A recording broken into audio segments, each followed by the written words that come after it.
And if that means your lights go out, well, that's the reality you'll face. Joining me right now is the CEO of Canary, Dan Eberhart. Canary is one of the largest national providers for oil field services and needs. Dan, it's good to see you. Thanks very much for being here. Tell us about Canary and give us your reaction to John Kerry. So Canary's an oilfield service company. Look, I think what he said is preposterous. You know, I'd like to see economic growth 6 times faster, and I'd like to see construction projects happen 20 times faster. But look, there's a difference in politicians and business can only produce so much, and we've got to move incrementally. We've got to get done what we can get done. In the real world, it takes time to do stuff. It takes resources to do things. And at the end of the day, I think consumers are also very worried about their energy costs and what that's going to cost. And, you know, John Kerry is also saying all this, and it seems tone deaf to me, at a point when we're just on the precipice of entering a recession. So, you know, look, I think it's politician in search of a headline, and that's what's going on here. I mean, the president constantly blames oil companies for inflation. And then he reiterates that there are 9,000 leases out there and that oil companies are not using it. It's completely misleading because we know that there's an incredible amount of bureaucracy around permitting. So, yeah, sure, you can have a lease available, but then you need to get a permit to drill. Yeah. Walk us through the process and tell us about this misinformation coming from the White House on who's to blame. Sure. For what's going on in a failed energy policy. Sure. So, look, the administration just keeps throwing wet blankets at the industry. Death by 1,000 cuts. They make it, you know, President Biden has canceled the offshore lease auctions. He stopped fracking on federal land.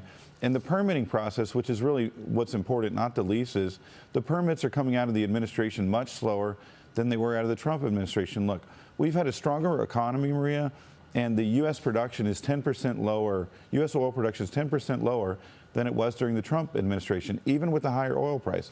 Why is that? Because the administration is not being helpful and not trying to increase supply, and it's hurting consumers, and they just don't seem to care.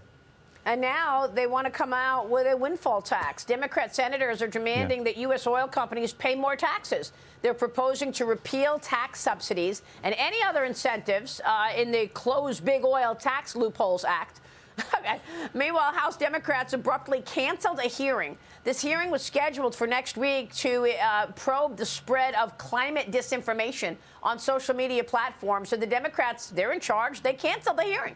Twitter CEO Elon Musk, Meta CEO Mark Zuckerberg, and the executives of TikTok and YouTube were all expected to testify. Dan, we know what's going on in social media. It's pretty obvious. And then here we are in the middle of all of this censorship and these companies towing the line of Democrats, and they canceled the one hearing that they had on this subject next week.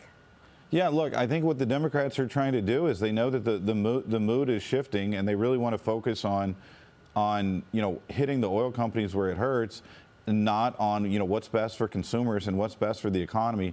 To me, it's virtue signaling, and it defies logic. Look, in business, I think, you know, incrementalism is ultimately what wins. And at the end of the day, I think that the middle of America cares about what energy costs.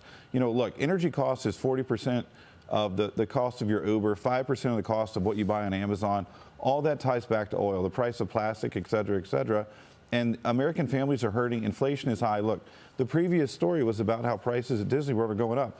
I've experienced that myself, Maria. And those are the things that Americans care about. And energy costs is really at the root of that and the core of that. And the Democrats keep virtue signaling to the progressives and not focusing on what's best for the economy and what's best for middle-class consumers.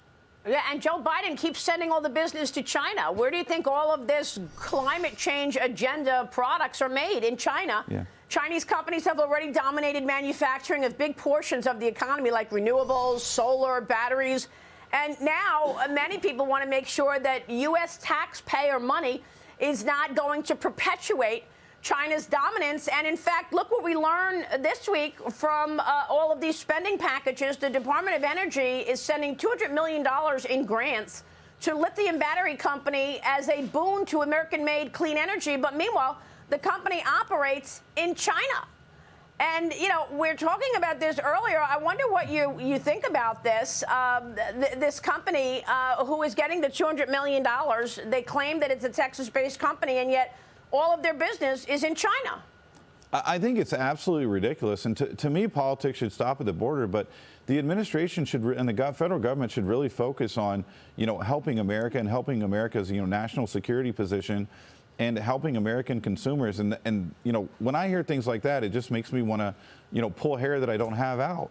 Look, do you know this company, Microvast Holdings? Yeah, I know of them, and I think, look, the work is not going to be done in America, and I think that's an absolute travesty. And at the same time, the Biden administration, they're not looking to Texas and North Dakota for more oil. They're looking to Venezuela. They're looking to Saudi Arabia. I think it's absolutely ridiculous. Being in the oil industry, it absolutely drives me crazy that they don't look to Texas for more oil, to North Dakota for more oil, Maria. Right, and that's what the senators and congressmen from those areas and congresswomen are trying to push back on. Dan, good to get your take. Thanks very much. Dan Eberhart joining us this morning